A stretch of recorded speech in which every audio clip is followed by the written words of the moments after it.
at the, oh, there we go. I'm hoping that the monitors working now. They are. Good evening, everybody. I'm here for a couple different presentations tonight, and as was just read into the record, we will start off with the Block 2903 North area in need of redevelopment study.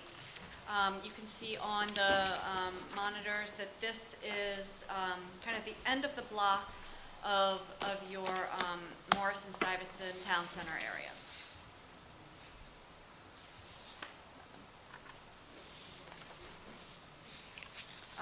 It is a total of 1.08 acres with all the lots combined, and, oh, I didn't put how many lots it is. 1, 2, 3, 4, 5, 6, 7, 8, 9 lots, totaling just over an acre.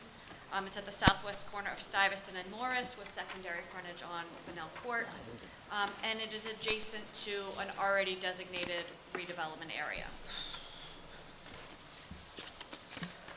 The existing zoning is downtown core, which permits a lengthy list of uses, primarily retail sales and services, restaurants and offices. And the current minimum lot area is 10,000 square feet and a maximum building height of 52 feet and 4 stories. I just really like this picture, so I wanted to show it to you. Oops, what just happened? So I'm just going to breeze through these aerial photographs just so you can see the course of development generally. In 1954 there was development there, but by the 1970s it was much more intense.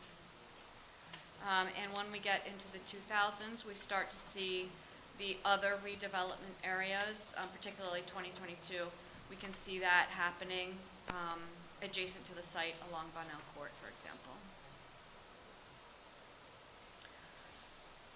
So many of you may be familiar that when we do an area in need study, we have to look at each lot, analyze it, and determine which criteria it qualifies for in order for the board and ultimately the township committee to designate the area. And so that is just what I did here. I'm going to go through each of the parcels. I'm going to just give a high-level summary, but I welcome your questions for more details if you have any. The first lot is lot 16. This is the movie theater lot, and it has very small frontage. One area was a pedestrian pass-through, and the other was the box office. And the area that was the theater is in the back of is in the middle of the block, really, and it has now been repurposed for a parking lot. Lot 17 is a 2-story mixed-use building. It's on an undersized lot, and it exceeds the permitted lot coverage. Lot 18 is a 1-story building with 3 storefronts. It is also on an undersized lot and exceeds the permitted coverage. This is something that you will see time and again on this analysis. Lot 19 is the Falls building. It's an easily recognized building at the corner of Stuyvesant and Morris. It's a 2-story mixed-use commercial building. Some offices on the second floor, some retail on the ground floor, and it exceeds the permitted coverage. Lot 20 is a 1-story commercial building with 2 storefronts, again undersized and exceeding the lot coverage. Lot 21, a 1-story commercial building with 3 storefronts, exceeding the lot coverage. And on that one, you can actually see the building being constructed behind it. Lot 22, a 1-story commercial building with 3 storefronts, undersized lot, exceeds the lot coverage. Lot 23 is interesting. It's a 1-story commercial building, but it's set back from the street with a surface parking lot in the front. It's kind of a strange layout, that parking lot. It had some curb cuts, a curb cut from Morris that has been sort of blocked off with the wheel stops, but not officially closed. There is a second entrance from Bunnell Court that was looks like it was used as kind of a loading area for the business. Instead, I observed inoperable vehicles being stored there. There was one. The lot is undersized and exceeds the permitted coverage. And lot 24, off of Bunnell and kind of also facing that interior parking area, is a 2-story office building and surface parking exceeding the permitted coverage. So the local redevelopment and housing law gives us a number of criteria that we can use to apply to any analysis of a redevelopment area. We don't need to use all of them. We can use one, or if something doesn't apply, we can use none. In the case of this analysis, criterion D was pretty much universally applied. The criterion reads areas with buildings or improvements which by reason of dilapidation, obsolescence, overcrowding, faulty arrangement, or design, lack of ventilation, and it goes on, are detrimental to the safety, health, morals, and welfare of the community. Criterion H is that the designation of the delineated area is consistent with smart growth planning, and section 3 is a redevelopment area may include land, buildings, or improvements which themselves are not detrimental to the health, safety, or welfare, but the inclusion of which is necessary for the effective redevelopment of the area. Criterion D, which is the one that I first called out, is the one that we kind of use shorthand saying that it's obsolete. A vibrant, active downtown needs more than 1-story buildings in order to sustain itself. It may have worked once upon a time, but with only ground floor uses and occasionally offices upstairs, you're just not going to have the customer base and the sidewalk activity to keep the area active. By today's standards, a more substantial pattern of development needs to activate a neighborhood, and that's including the inclusion of residential uses in a downtown.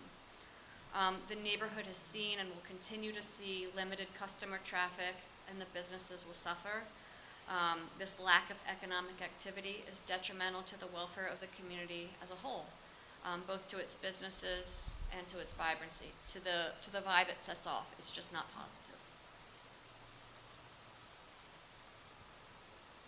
Every parcel within the study area has excessive impervious coverage exceeding the 90% that's permitted, so you already have a really high impervious coverage. And many exceed 90%. The limit is 80%.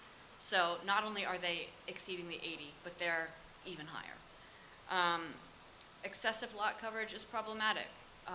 It does several things. One is that it does not support the drainage of water when it rains or stormwater runoff. It also contributes to the urban heat island effect. Where the urban heat island effect warms neighborhoods and where excess impervious coverage exacerbates stormwater runoff, the impacts potentially endanger both the immediate and greater area.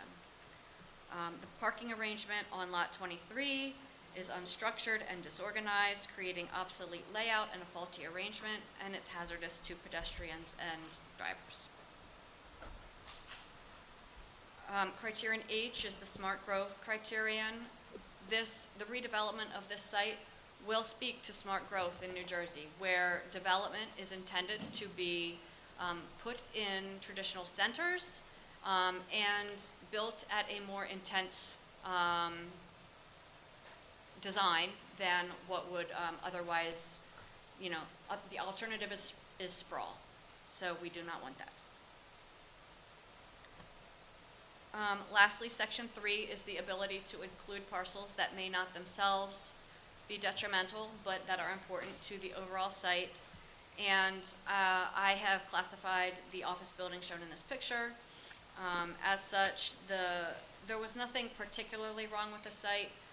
It doesn't generate a lot of activity, but it seems to be in good shape and well maintained. However, including that is necessary for the development of the site, especially considering that there are, the redevelopment area would otherwise potentially completely surround the site. and this would stand as an island. It just wouldn't be effective to keep it out of the redevelopment plan. So that's my analysis of all of the sites in the proposed area in need of redevelopment. I'm happy to take questions, but the board's job here is to decide if my analysis, if you agree with my analysis, and send your recommendations, either favorable or otherwise, to the Township Committee, and then they would adopt a resolution with their decision. Okay, thank you. Questions from the board? So, Ms. Stewart, on page 14, the design standards and the site layout, section 2 speaks about vehicular access and concludes with no curb cut shall be permitted Wait, alongside are you talking about the area in need study? the redevelopment plan. No, that's not what this presentation was. Sorry, It's this one. If you want a copy of it. I don't think I have it. Never mind. Okay. Back off.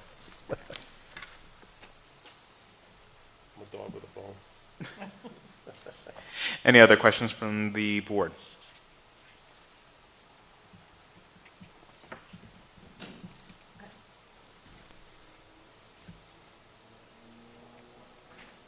If my microphone worked, I would speak louder then. One of the questions that came forward when you were talking about the impervious coverage, certainly I understand that there's new design standards, and I'm assuming that's where your remarks came from. Has there been evidence of, in the past, impervious coverage problems and flooding within the center? I'm not familiar with specific flooding Wanted issues. to put it on the record, thank Yeah. you. Okay.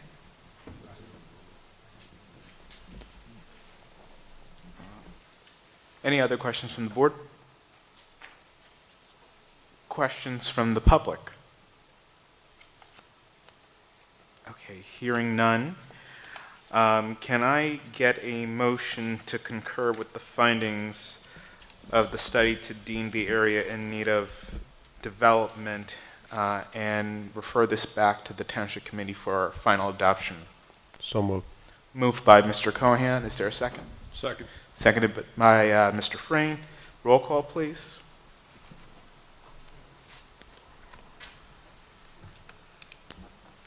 Sorry, there you go. Okay, we're ready. All right, Mr. Alexander, Yes. Mr. Cohan, Yes. Mr. Frayne, Yes. Mr. Miller, Yes. Ms. Perkins. Yes. Committeewoman Frazier, Yes. Committeewoman Terrell, Yes. Mayor, Chairman Lay. Yes. All right, we will now go to the next presentation on the Stuyvesant Avenue redevelopment plan. Yes. Okay.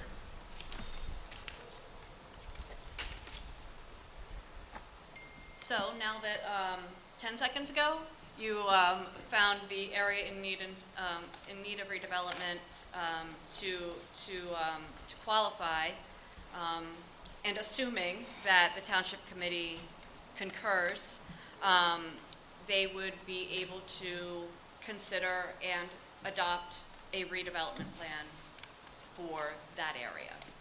Now, the existing downtown town center already has a redevelopment plan, which you are probably quite familiar with. You can see on the map in front of you that there are different colored areas for the different phases that you have seen in the past. Sort of in an administrative sense, with this amendment, they had all previously existed as separate documents, separate pieces of paper that, in my opinion, kept getting mixed up and confused and lost.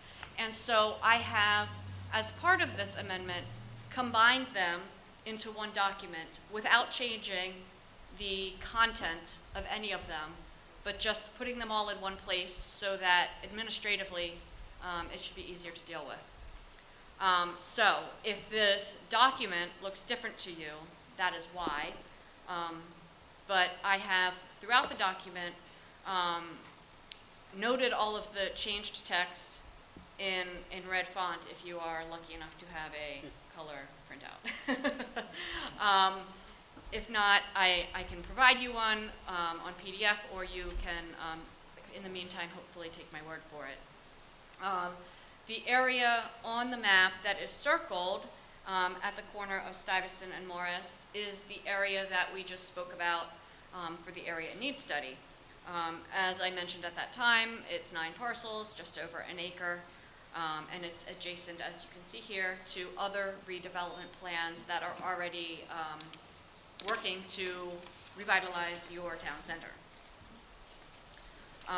Again, I probably don't need to remind you, since it was now 60 seconds ago, that criterion D, H, and section 3 were used to justify our findings. Now, as I mentioned, this is really an existing redevelopment plan, and we are expanding it. So the point of the redevelopment plan is to have fairly consistent regulations across not only across what exists and what we're doing now. So to the extent possible, all of the old rules still apply to these new 9 lots that are being absorbed into the redevelopment plan. For example, the principal uses are for ground floor retail, sales and services, multifamily above, ground floor businesses and offices, restaurants, and a mix of any of these. That was in the plan before, and that will carry over to these new 9 lots that are being added. An accessory use, though, importantly, that will be permitted in this sub-district, shall we say, are roof decks and plazas. The applicant, the developer, I should say, is looking to have a substantial plaza at that corner of Morris and Stuyvesant as really a community gathering place. And while the details of it will become more fleshed out at the time of site plan and at the time of designation, there are requirements in this redevelopment plan that it be there, and that there are some, minimum baseline regulations for that plaza. Again, more elaborate requirements will be established as site plan comes to be. The bulk requirement, maximum building height is 85 feet. Building separation, oh my gosh, I need glasses, 30 feet, and yard setbacks, 0 feet, building depth, 88 feet, and then step backs from the building line, which means as the building gets taller, it is set back further than the stories below it. And what that does is that it gives it reduces the feel of the massing and the height of the building, because at the angle that a person would be looking up at that building, it's actually not visible. So at the 5th floor along Morris and Bonnell, we have a 12-foot setback, and at the 6th floor along all frontages, another 6-foot setback. Maximum building coverage, 75%, which is, I'll remind you that the existing properties have an 80% coverage limit, and most of them were actually closer to 90. And so this is lower than that, and will certainly, we hope, improve the potential threat of stormwater issues and the urban heat island effect. As I was mentioning just a moment ago, we have this plaza that will be a requirement at this intersection, and many of the details are still forthcoming, but it will have a minimum area of no less than 20,000 square feet. It will have enhancements with pedestrian lighting, trash, and other amenities, and minimum hours of illumination will be basically an hour before sunset to an hour after sunrise. So it will be a safe place. Certainly, I expect at the time of site plan that they will make sure that those lights aren't glaring into windows, but it needs to be illuminated for safety, and I want to assure you of that. Also, roof deck standards, they will be set back from the building edge, and will not exceed 25% of any roof area, so you're not going to have an entire very large building that is party central up on the roof. That's not going to happen. It will be a modest roof area that will not be up to the edge of the building, so you're not going to actually see people, and people will not be able to be hanging over the edge. It's not that type of situation. Today's day and age. Those are the highlights of the changes. Again, all of the other design standards that currently exist in the Stuyvesant area, in the town center, will continue to apply. So I haven't gone over them tonight, but I'm happy to take questions. Questions from the board? So now I'll direct my question to you regarding A2 on page 14. I recognize, based upon your testimony just now, that this was part of the original redesign plan. However, as these additional phases have begun to roll out, it's becoming more and more apparent that there's great density and more parking and more vehicles. So I've expressed a concern that having Bonnell Court be the only ingress and egress to all of these properties and the residents that will be living in them, I believe that there's a real challenge and a real potential problem there in the future. So I'll ask you the question again. Why does it say no curb cut shall be permitted along Stuyvesant Avenue, and is that subject to amendment?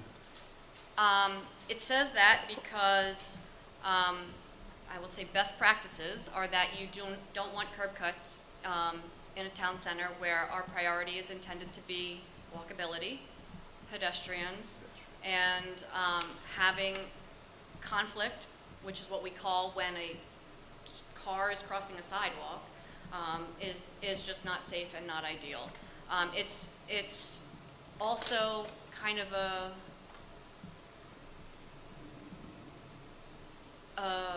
way to express what our priorities are, and the priority in the town center is pedestrians. I don't disagree with the concern that Bonnell Court may be taking too much traffic, and perhaps there needs to be some sort of, if there's a way to make Bonnell Court carry traffic better, that would be, I don't know how to do that, but I'm not an engineer. Well, at this point, there are fixed buildings on both sides of the street. There so- are, but maybe, I don't have an answer on the spot Right. like this. Understood. But I will say that you asked if it was, what did you say, subject to an Amendment or revision. So, there are two yeses to that. One is that such a requirement could potentially receive a variance from this body when you review a site plan if that was requested by the applicant.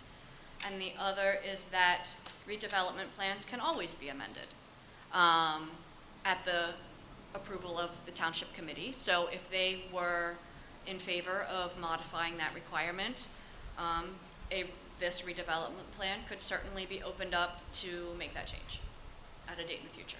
All right, thank you. Frankly, I find your testimony regarding the goals, the priorities, and it being a walkable space to be compelling. However, that doesn't ameliorate the traffic problem. I understand that it doesn't make the traffic go away, just because that's Correct. that's the vision. So perhaps there's a design tweak that an engineer could come up with, or perhaps there's just turning movement controls that would help change things. I'm really not sure off the top of my head how to deal with that, but I hear what you're saying. But I also want to do everything that we can to make the town center a place that people love to walk around. Thank you. So if I could just confirm procedurally, Yeah. is that even if we adopt this as is, and let's say with some of the concerns that have been shared by Mr. Cohan, and I'm sure shared with other board members as well, the applicant can come back with a site plan that potentially might deviate from that, but we would have to then assess to grant that as a variance. Yes, so if you were to recommend this to the township committee and they were to adopt it, When the applicant comes to the planning board for site plan, just like every other site plan that you see, the planning board is permitted to grant what are traditionally known as C variances. So unless they're asking for a D variance, that's like, you cannot get D variances in redevelopment areas. That would necessitate amending the redevelopment plan if the township committee so chose to do so. But for design things or variances that are not classified as D variances, in other words, they would traditionally be C variances, the planning board has the authority to grant those. Okay, all right, thank you. Any other questions from the board? Ms. Russell, I just have a question. With the parking lot, Just make sure you speak in the mic. okay. Is there any chance that parking lot, Can you clarify for me which parking lot you're talking about? off of it, between Benel and Stuyvesant? Can you point to me? Sure, right here. It's not, it's not on the subject property requiring easement. That's outside of the redevelopment plan, Okay. if I'm looking at where you're looking. Yes. So what was your question So my about? question is, I call this the apartments by the gas station, the old Fran Meta building. Yeah, Couldn't those parking lots be connected to somewhat alleviate traffic going out on Benel? so I can't answer that on the spot. Okay. But theoretically, let me answer this in, if a property owner had an easement or a means of access other than what is shown, other than what they currently have, it would certainly be a possibility. But that parking lot that you're pointing to is presently, to my knowledge, not owned by the developer of the existing, like this property on Bonnell Court.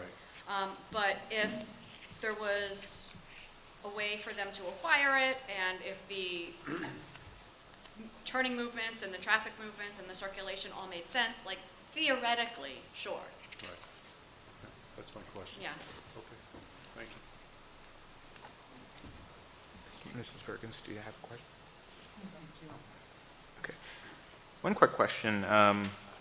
Page 14, statement A3, which says about pedestrian connectivity between Stuyvesant and Bonnell Court, must be maintained through the development using an alleyway and promenade between buildings and with a sidewalk based on the same treatment as the Stuyvesant Avenue streetscape. I just want to make sure that, would that also cover any conditions to ensure that any kind of alleyways would be lighted appropriately to prioritize, safety, pedestrian safety as they're walking through, maybe when it gets a little bit darker out, Let me pull up, unless it's addressed somewhere else.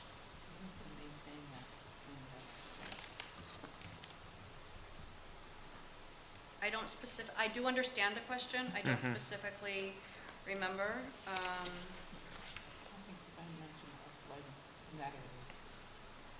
It certainly should be lit. There's no doubt about that.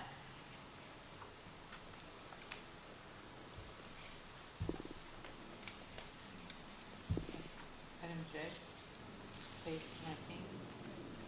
19. Oh, there is a section, lighting, Yeah, okay, so streets and plazas, site, street, so I would say that at a minimum, J1 states, and this is existing text, this isn't new text, that site, street, and pedestrian lighting shall be in conformance with the standards of the redevelopment plan.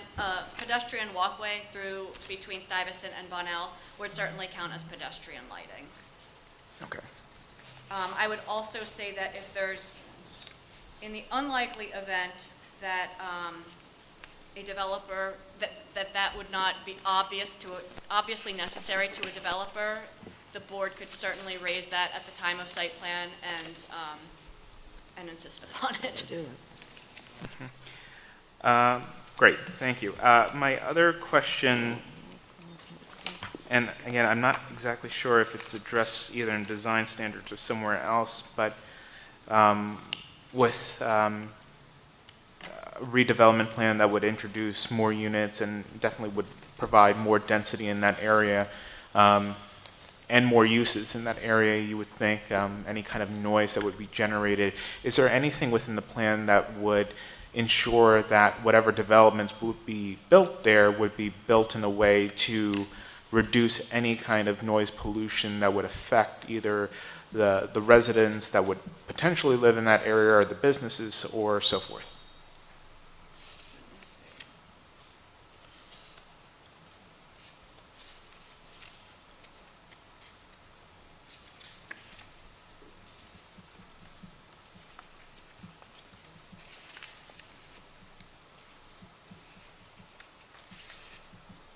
There's often a statement.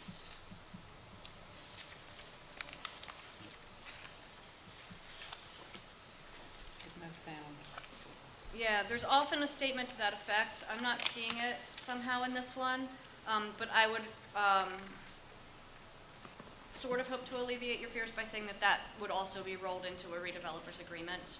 Okay, And I will kind of check the template that I often use to make sure that it is included in the future, just so that it's kind of coming at them from both angles. Okay. Nevertheless, it can certainly be included in any sort of agreement. okay, great, thank you. All right, any other questions from the board? Questions from the public?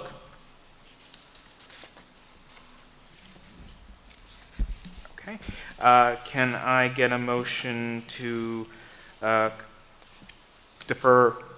concur with the redevelopment plan and refer it back to the Township Committee for final adoption? Make a motion. Moved by Mr. Frayne, is there a second? Second. Seconded by Mr. Miller. Roll call, please. Can I make a brief comment? Just hold on, roll call, Mr. Cohan. Yes, I'd just like to ask that our colleagues, the two committee women that are here, share some of the concerns that were expressed regarding traffic as the Township Committee considers the adoption of this plan. Absolutely. Yes. Thank you. Thank you. Roll call, please. Mr. Alexander? Yes. Mr. Cohan? Yes. Mr. Frame? Yes. Mr. Miller? Yes. Ms. Perkins? Abstain? Committeewoman Frazier? Yes. Committeewoman Terrell? Yes. Chairman Lake? Yes. All right, one more left, the Clinton Manor redevelopment plan.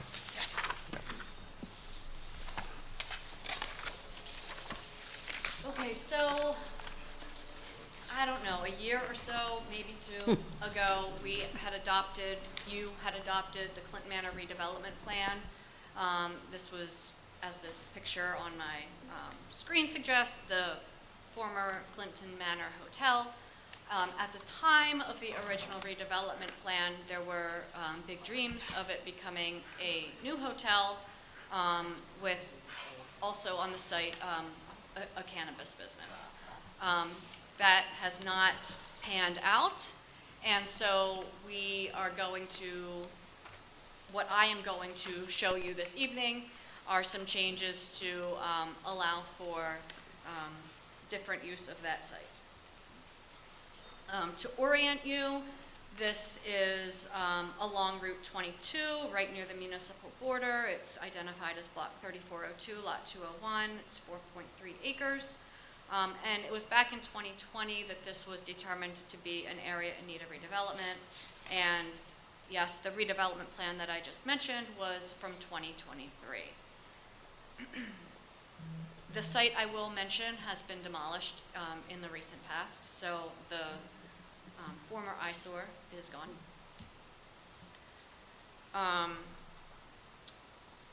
The new amendments that I will be presenting to you tonight do remain consistent with the municipal master plan.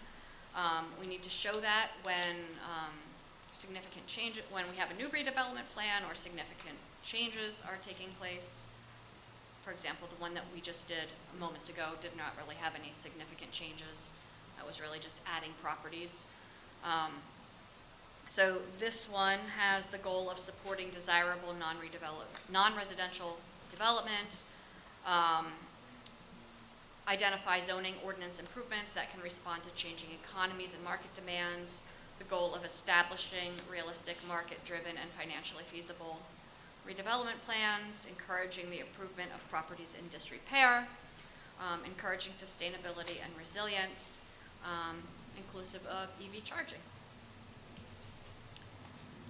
Adjacent communities, Springfield is immediately adjacent to this site, and they have the goal of taking advantage of redevelopment opportunities along the Route 22 corridor, which is exactly what we're doing. And the county has the goal of directing new growth and development to suitable areas and revitalizing urban centers and corridors. So, the redevelopment plan guidelines. On the right-hand side, you can see what was previously permitted. We have amended it with what is on the left-hand side, and the new uses that we are recommending are automobile sales, services, and outdoor storage of vehicles for automobile sales, basically, public utilities, and wireless towers. Public utilities and wireless towers are kind of standard almost everywhere, at least along the 22 corridor. So what we're looking at here is basically an auto dealer. The bulk standards, I have highlighted that which is most significant with the new amendments. The lot area is 4 acres. It was previously 40,000 square feet because they were going to subdivide that to have the 2 uses that I mentioned. And so there were some lots. It was a different vision and therefore different bulk standards. So with the new one, we're looking at 1 use on the lot, a maximum building height of 2 stories or 45 feet, setbacks of the principal structures from the curb 70 feet, rear 25, bearing in mind that they're basically backing up to a wooded area, and side or other lot lines 5 feet. Here, bearing in mind that they're actually adjacent to another similar car business on one side and wooded area on the other. And maximum building coverage of 35%.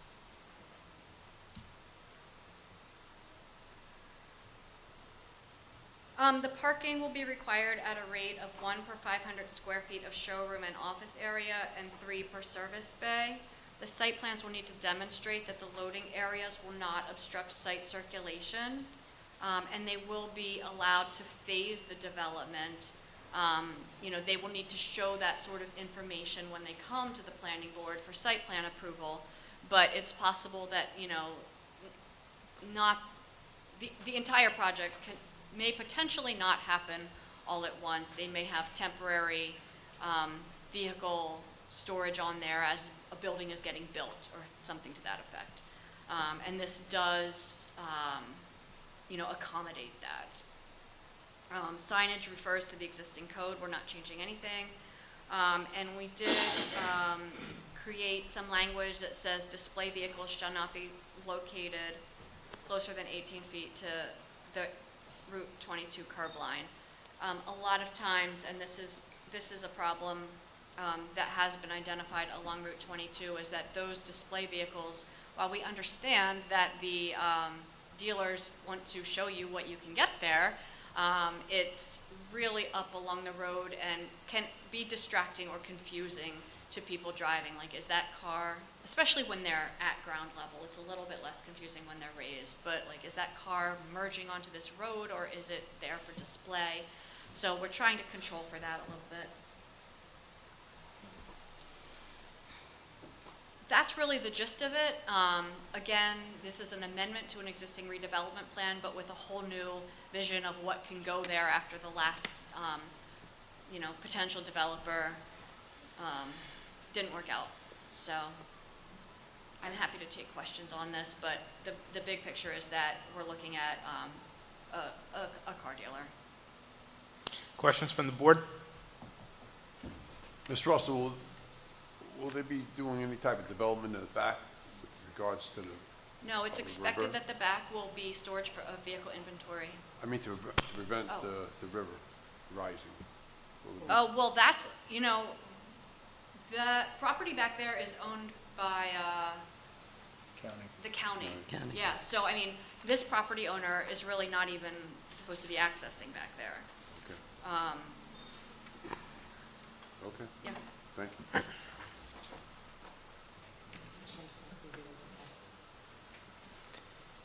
Any other questions from the board?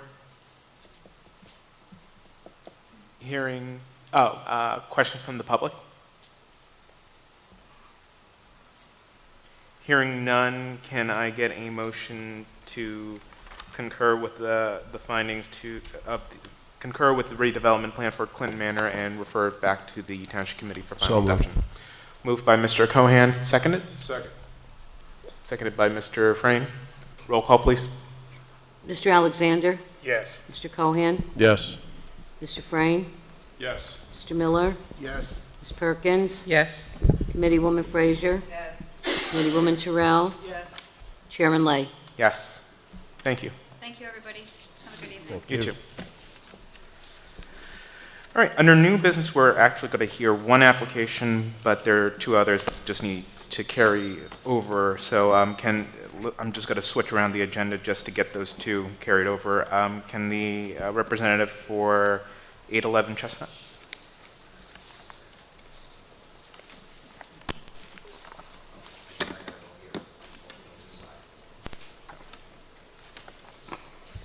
Good evening, Mr. Chairman and board members. Stephen Hale, representing the applicant for 811 Chestnut Street. Just by way of update, had an opportunity to speak to Vince from Colliers. We submitted revised plans not all that long ago. What we're going to do is, right now, request to be adjourned without a new date. And when the new date, when Colliers completes their review, we get a new date, we would renotice. So it'll be, there'll be no notice. There will be notice of the next hearing to the property owners. Can I get a motion to adjourn the application with no further notice until a date is to be? With notice. Without behind the date, gate. with notice required to the With date. the- Sorry. Yes, Just I'd wanna like to make that clarify. motion with Yes, that with understanding. notice. Yes. Sorry, Greg, for stealing your thunder. Moved by Mrs. Perkins. Is there a second? Second. Seconded by Mr. Frayne. Roll call, please. Mr. Frame, second, okay. Mr. Alexander? Yes.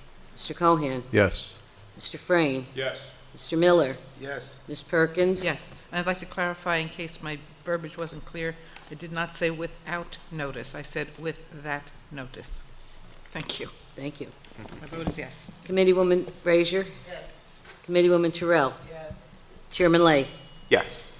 Thank you very much. And Mr. Haley, you're also the Yeah, representative for? Merrick Landmark, yeah, we obviously did have, it's great to hear Kristen's presentation this evening, but yeah, we're, so that they could, the board could hear that presentation, we requested this be carried to the, I know we struggled to try and find a special, and weren't able to do it, so this will be carried to, or we requested to be carried to the October 23rd That's my understanding.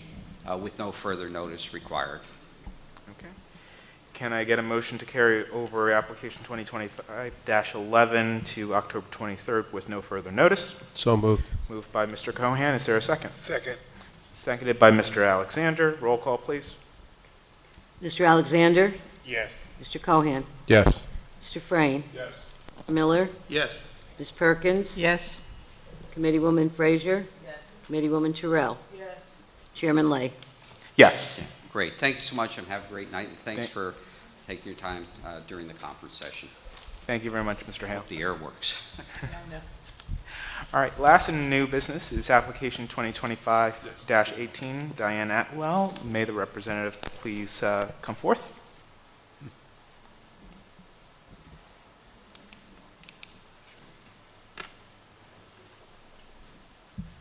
Good evening, Mr. Chairman and board members. Good evening.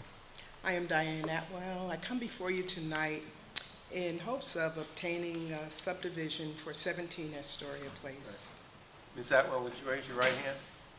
You swear the testimony you're about to give is the truth, the whole truth, and nothing but the truth? I do. Thank you. Proceed. The purpose of the subdivision is to provide 2 lots that would be utilized as backyards for lot 30 and 31. Proper procedures have been undertaken to obtain a survey of the property, and all applications have been submitted. Notification was provided in the newspaper as well as certified and regular mail. So I ask you to consider and give approval. Any questions from the board?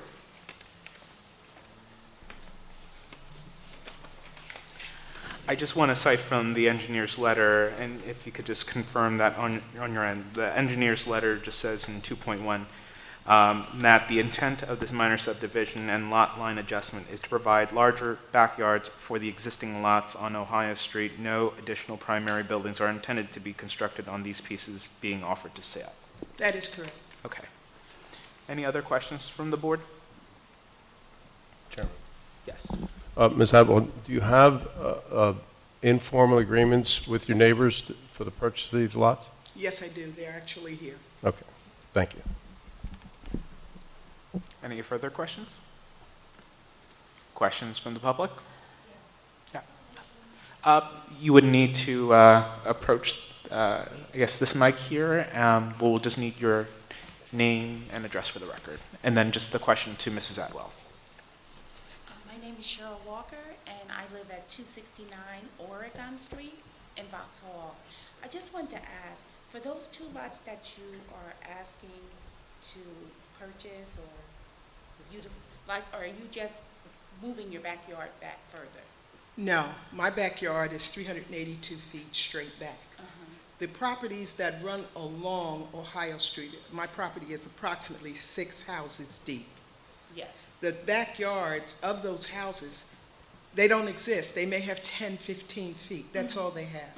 So the purpose is so that they can go and have a cookout and enjoy their family and have an opportunity to stretch out a little bit. Okay. But I'm not purchasing them. I'm actually providing them for my neighbors. Oh, okay, I got it. Because those backyards, those lots that run on Oregon Street, our backyard, and then there's a lot that runs between our backyard, and then the next lot that runs between that backyard, and then it's Ohio Street and their backyard. So you're just asking those 2 empty parallel lots, you're just asking to open that up? When you look at Oregon Street, that's an entirely separate lot. Right. My lot doesn't run all the way over to Oregon. No, it doesn't. No. No, it doesn't. From the backyard of where I live, there's that strip of land, a house is there. Then there's another strip of land that I think runs in back of probably your house. That's on the other side of my lot. Yes, and then there's another strip that you get to Ohio Street. So just wanted to get clarity that it's not development or anything, it's just a matter of, I guess, open and accessibility. It's the ability for the neighbors to have a backyard. Okay, That's all. got it. Just wanted to check, wanted to make sure we weren't having any construction going on. But no one had to come across the land. Thank you so much. Thank you. Thank you. Thank you. Any further questions from the public? Okay, hearing none. Comments from the board? Comments from the public? Can I get a motion to approve application 2025-18, 7 Astoria Place? Yes, I'll move that. Mr. Alexander? Oh, Mr. Miller, right? Sorry. You want to second that? I just second. Okay. Moved by Mr. Miller, seconded by Mrs. Perkins. Roll call, please. Ms. Perkins. Mr. Alexander? Yes. Mr. Cohan? Yes. Mr. Frame? Yes. Mr. Miller? Yes. Ms. Perkins? Yes? Committeewoman Frazier? Yes. Committeewoman Terrell? Yes. Chairman Lay? Yes. Thank you. Thank you all. Have a great evening. You too. All right, with no further business, can I get a motion to adjourn, please? Make a motion to adjourn. Moved by Mr. Frayne, is there a second? Second. Seconded by Mr. Alexander. All those in favor, say aye. Aye. Aye, meeting adjourned. Aye, aye, aye. Poor lady sat through that whole thing, look at it. Just kind enough to sit there. We said every week should be like that. That's a good one.